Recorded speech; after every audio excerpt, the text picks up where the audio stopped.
the pilot thing started when I was 3 years old. And a lot of people say I'm going to grow up and be an astronaut or pilot or fireman or whatever. I just knew that that's what I wanted to do. So from 3 years old, that stuck. I had everything mapped out pretty much.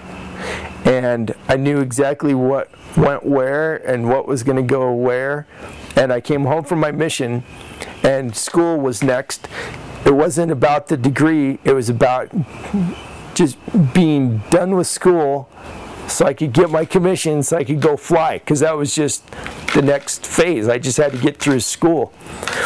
So I'm 25 years old and I've been just dreaming about flying for years and years, ever since I was 3. And I'm doing it. And you know, we're doing simulators, we're getting our uniforms, our flight suits, you know, we're looking like pilots. It's pretty cool. But you're in classrooms, you're sitting one-on-one across the desk with your instructor, and then you get to go out and fly.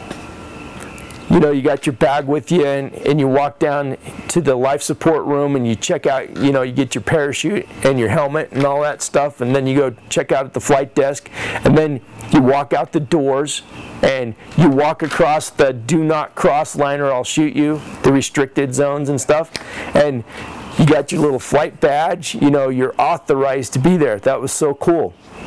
You walk out. That's so much fun when you're walking out and you're seeing the airplanes lined up in a row.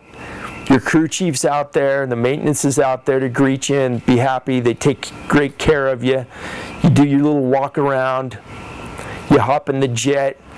You run through the checklist and get it cranked up, and you taxi out and go fly. Well, the last couple of flights in a T-38 are 4-ship formations. They did at the time that I went through. And 2 of the aircraft would be solos. So it would be students. And those were some of the most fun missions I've ever had. When I was the solo student on a 4-ship of T-38s towards the end of pilot training. Because we'd sit on the end of the runway, and by this time you know how to talk on the radios. So it was really important to be cool and sound cool on the radios, because all your buddies hear you, right? And your wife and your parents are sitting at home listening on the scanner when we're out flying, so everybody's listening. So you sound really cool. As a formation, you got to check in. You have head signals and hand signals that you do when you're in a formation. So the funnest thing, you go out on the runway as a 4-ship of T-38s. It's very impressive to look at, if you can imagine. I mean, you're taxiing out together, just like the Thunderbirds. They taxi out together. We're taxiing out together. And we're switching frequencies and we're running checklists while we're doing it, and we get cleared to take to the runway for takeoff, and lead goes out there and he pulls up enough so that his partner can pull up next to him, and then number 3 pulls up, and then number 4 pulls up, and I'm the 4th solo. I'm by myself in this T-38. I mean, they're paying me to do this, can you imagine? And lead nods his head for the takeoff, because we're all just sitting right there. We run up our engines, we're all sitting there holding our brakes. So he releases his brakes and he starts rolling down the runway. And 8 seconds later, 2 releases brakes, starts rolling down the runway. As soon as you start rolling down the runway, the little afterburner lights, from the engines going into afterburner, the nozzles, constrict, and the nice orange, flames coming out the back of the jet. So he's airborne now. He's sucking up his gear and he's going. 2, he's just coming up, taking off, he's just airborne.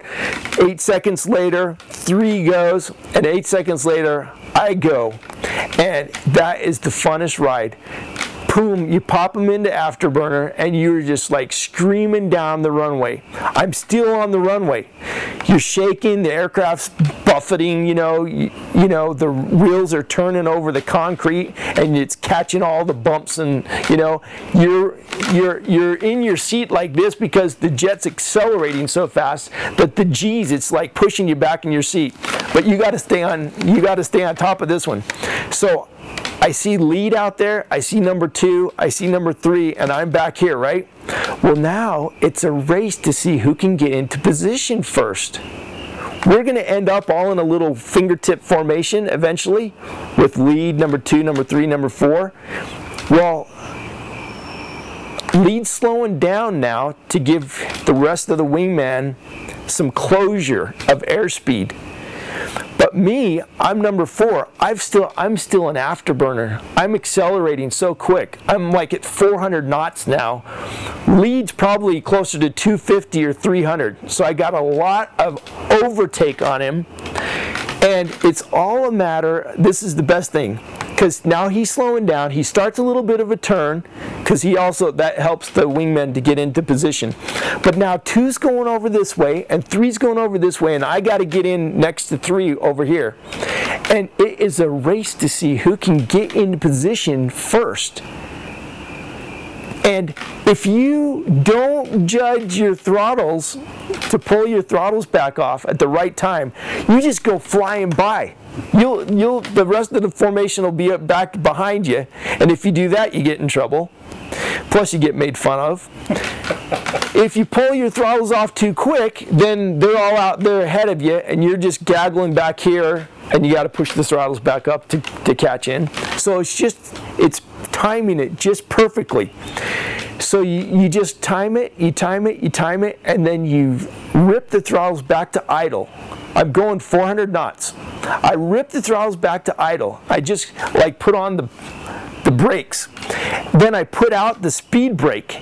So on the jet, there's this big panel that just goes straight up into the airfoil, and it just like, you know, stops you, right?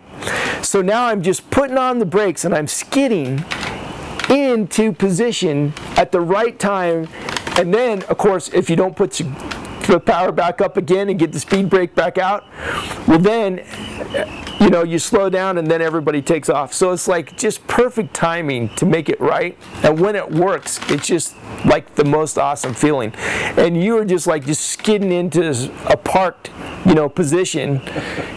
And then everybody just continues out, you know, going out to the area and doing your little maneuvers and stuff. But that's pretty fun.